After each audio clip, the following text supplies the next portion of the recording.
Today, the BBC is apologizing for airing a racial slur during Sunday's broadcast of the British Academy of Film and Television Awards. Yeah, it happened while actors Delroy Lindo and Michael B. Jordan were on stage presenting an award.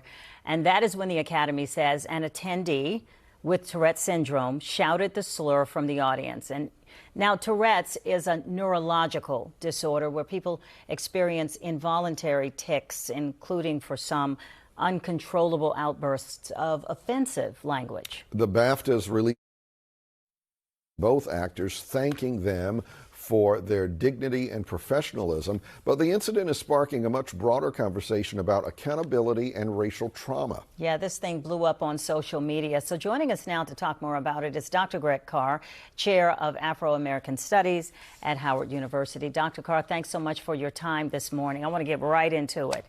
Delroy Lindo later told Vanity Fair that he and Michael B. Jordan, quote, did what we had to do, end quote, by continuing with the presentation, even though they were hearing the slur.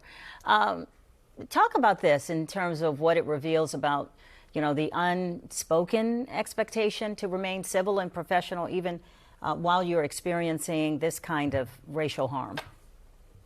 Absolutely. And thanks for having me. Good to see you, my friend, and good to see you as well, Tony. A D.C. area poet lived here for a few years back in the 19th century. The great Paul Laurence Dunbar said, "We wear the mask. We wear the mask, don't we?" And so, of course, we're always expected to shoulder that burden. At the onset, we can take John Davidson out of this. Anyone who's been around folk with Tourette, if you have yourself, you know that these are the things that can happen. But BBC was on a 2-hour delay.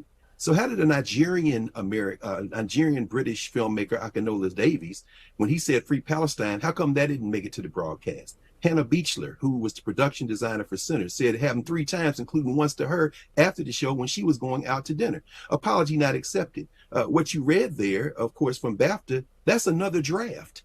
That's another draft. They didn't initially apologize to Michael B. Jordan or Delroy Lindo. And in fact, from the stage, Alan Cummings said, if anyone was offended. Unfortunately, as you say, the way that Delroy Lindo and Michael B. Jordan handled it, it's very familiar to Black people. We wear the mask that grins and lies. It hides our cheeks and shades our eyes. With torn and bleeding hearts, we smile. Dr. Carr, there's also an online debate, a lot of discussion about this over compassion versus accountability. Now, obviously, when someone has a medical condition, where do the lines begin and end between extending grace and acknowledging the impact of racial trauma?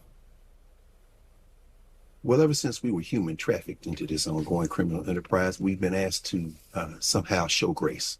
And when we show grace, it's not repaid in kind consistently. Let me be very clear. In 1963, James Baldwin in The Fire Next Time said, it's the innocence that constitutes the crime. Again, let's take John Davidson out of this. You got to feel terribly for him. And he should feel terrible. Of course, they removed him from the hall. You know, it's terrible. So let's take him out of it. Let's talk about the wake, the response. The response revealed the truth. And the truth is that the insensitivity toward Black folk and toward those who aren't in the majority is often revealed in the wake of the incident.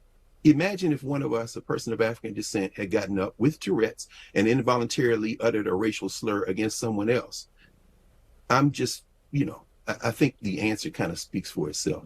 And you also talked about this already in mentioning that, you know, other portions of the broadcast were edited or censored.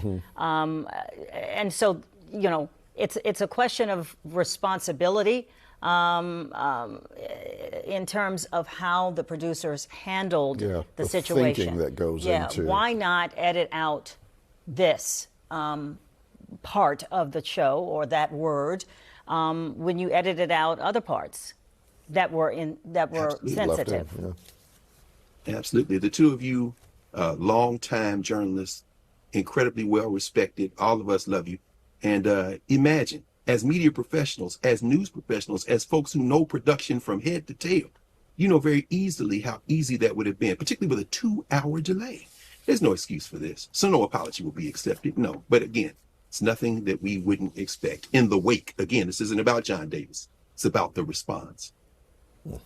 All right, Dr. Greg Carr, thank you for your expertise, Chair of Afro-American Studies at Howard University. We appreciate your time this morning. Good to talk to you. Thank you. Thanks for having me. And Big time. I'm sure the conversation will continue will to go on certainly social continue. media. Yeah.